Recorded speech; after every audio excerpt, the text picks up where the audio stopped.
Dans un souci d'améliorer l'efficacité de l'action publique et de rapprocher les services de l'État des populations, la territorialisation des politiques publiques s'impose aujourd'hui comme un levier stratégique de développement. Cette approche vise à adapter les grandes orientations nationales aux réalités spécifiques de chaque territoire, en assurant une meilleure prise en charge des besoins des acteurs territoriaux. À cet effet,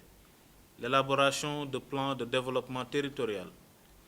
devient une exigence pour les pôles territoires, notamment le pôle de Thiès. Cependant, pour répondre pleinement aux défis actuels du développement, les plans de développement territorial doivent impérativement intégrer la dimension genre de manière transversale. En ce sens, il convient de préciser que malgré les avancées notables enregistrées, les inégalités persistantes continuent de limiter l'accès équitable aux ressources, aux services et aux opportunités économiques et sociales. La prise en compte effective du genre dans les plans territoriaux est donc essentielle pour garantir une croissance inclusive, réduire les inégalités et promouvoir la justice sociale. Cela implique un véritable changement d'approche. Il ne s'agit plus d'ajouter quelques actions ciblant les femmes, mais de repenser l'ensemble du cycle de planification, du diagnostic territorial jusqu'au suivi-évaluation en y intégrant systématiquement les différences de situation, de besoins et d'opportunités entre femmes, hommes, jeunes et groupes vulnérables. Mesdames et messieurs,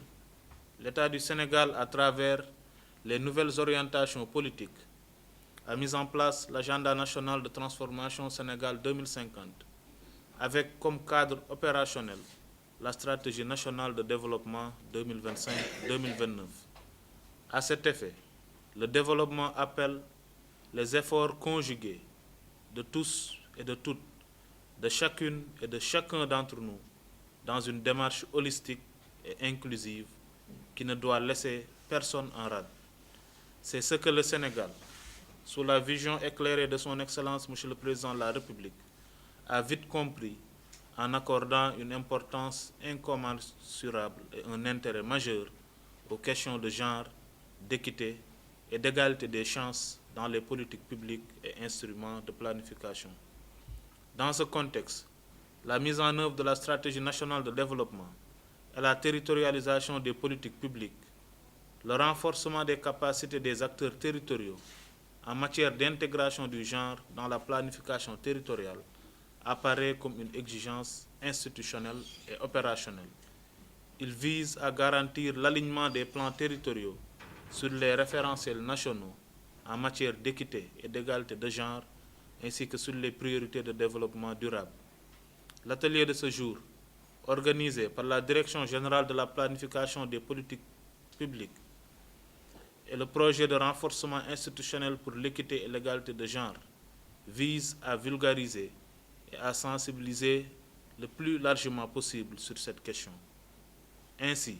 les objectifs visés sont les suivants: renforcer les connaissances des participants sur les concepts d'égalité et d'équité et leurs liens avec les politiques publiques, rappeler le cycle de politique publique, notamment la planification, la programmation, la budgétisation et le suivi-évaluation, et ses exigences en matière d'intégration du genre, assurer l'alignement des plans de développement territorial sur les objectifs de la stratégie nationale de développement et les lettres de politique sectorielle, en adoptant une approche systématique et transversale du genre, présenter les stratégies de prise en compte du genre dans la chaîne de planification au niveau déconcentré, outiller les acteurs territoriaux en méthodologie et instruments pratiques d'analyse sensibles au genre,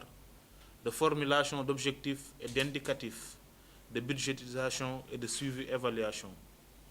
promouvoir une planification territoriale inclusive et équitable, conforme aux engagements nationaux et internationaux en matière d'égalité entre les sexes, et mettre en œuvre les travaux pratiques appliqués portant sur l'intégration effective du genre dans l'élaboration des plans de développement territorial. Pour atteindre les objectifs escomptés, j'invite tous les acteurs ici présents à tirer pleinement profit de ces 3 journées de partage et de réflexion afin que les recommandations issues de nos échanges puissent traduire fidèlement les réalités, priorités et préoccupations territoriales. Enfin, je formule le vœu que les travaux de cet atelier soient porteurs de progrès et de développement en faveur de l'équité et de l'égalité de genre.